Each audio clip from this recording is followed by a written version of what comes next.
Well, as we all know, the agreement we have with the administration and the House leadership is going forward over on the House side tomorrow, as far as I know.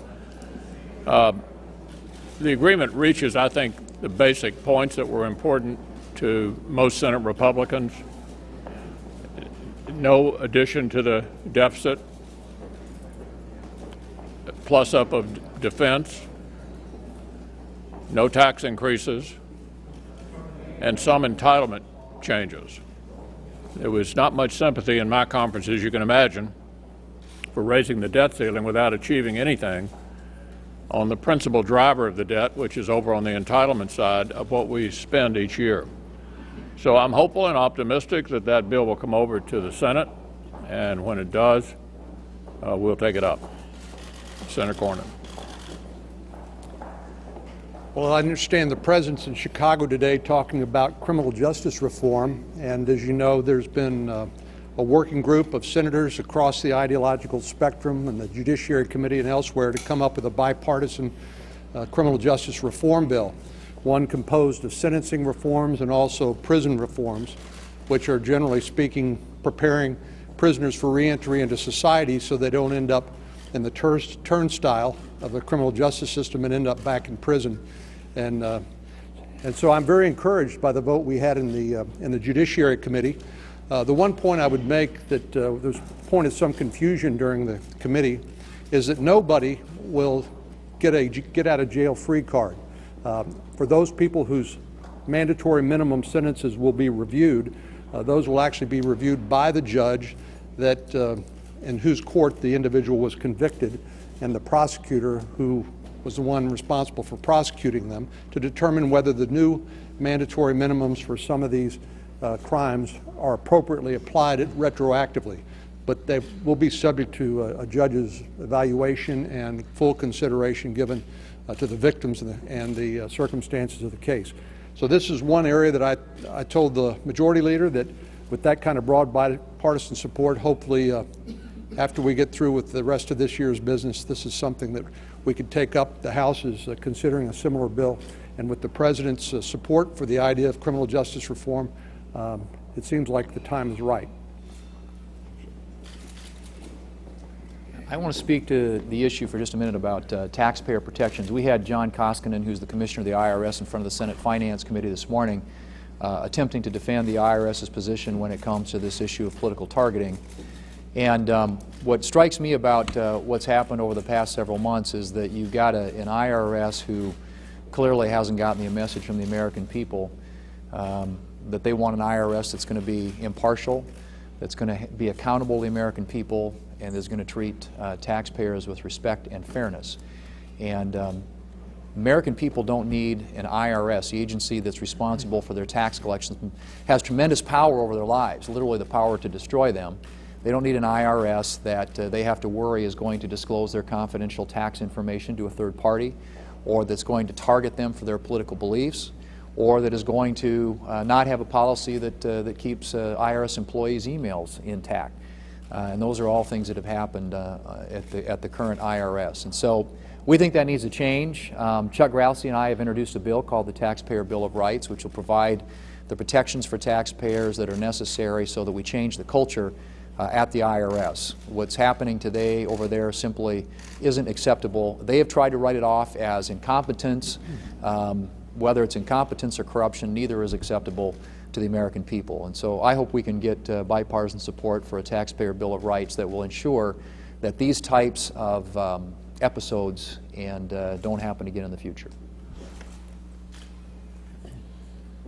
On Sunday, November 1st, the Obamacare exchanges open again for people to sign up for health insurance.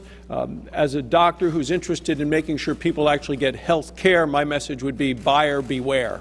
Independent experts are telling us that premium rates that have gone up significantly this year are going to go up even by greater numbers next year, which is one of the reasons I believe the Secretary of Health and Human Services had lowered her estimate of how many people would actually sign up.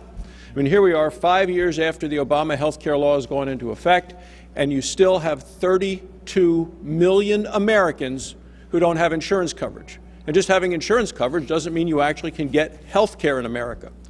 So the reason that people aren't signing up, one of the reasons is people realize that it's not a very good deal for them personally in terms of the cost, not just the premium cost, the copay cost, the deductible costs, all of those things are costs.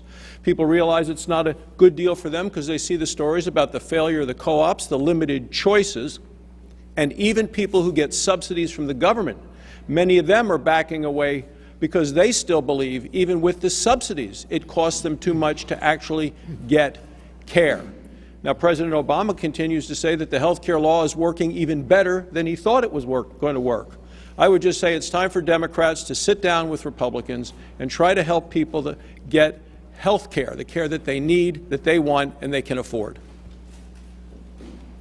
Mr. Leader, Yeah. you've been waiting for an indication that criminal justice reform would be a good use of floor time before you agreed to put it on the floor. Are you at that point? And secondly, Democrats have been going around today stressing that the debt limit was not negotiated upon. It may be riding along with the rest of this deal, but the president didn't negotiate on the debt limit. Is that true? Well, I think the agreement speaks for itself. The debt ceiling is a part of it, and it has, along with it, other matters, including what we have said from the beginning was essential to get Republican support for raising the debt ceiling, which is entitlement reform of some significance. The disability provisions of this agreement are the first major reform of Social Security since 1983, the deal between Ronald Reagan and Tip O'Neill. Doesn't look like a clean debt ceiling to me. Looks like part of an overall agreement. Now, your second question on floor time on Senator Cornyn's bill, as you know, floor time is the coin of the realm in the Senate. It certainly is going to get floor time in this Congress, but I can't give you a specific time at this point. Do you think the House is expected to pass the budget deal on Wednesday? Does that mean a cloture vote is likely on Monday, or do you think the Senate might have to work over the weekend? Well, we'll take it up and begin to go forward, and how many procedural hurdles we have to jump through will depend on our colleagues, as is always the case here in the Senate. What about the XM thing? Is that going to get floor time? Well, no, not in the Senate. I've already, for the XM supporters, of which I'm not one, I gave them an opportunity on the highway bill, and the supporters got 65 votes, so it's pretty clear there are a significant number of senators who support it. The way to achieve XM, if it's going to be achieved in the Senate, would be in the context of the highway bill. Leader McConnell, with 2 more days left in Speaker Boehner's speakership, what do you think that his legacy on Capitol Hill will be now that he's leaving? Well, I'm a big fan of Speaker Boehner. I think he's done an outstanding job, not only for our party, but for our country. And I think the way in which he has handled his leaving the Congress has been a class act in every way. And so I want to thank him for his service. It's been really quite extraordinary. Thank you.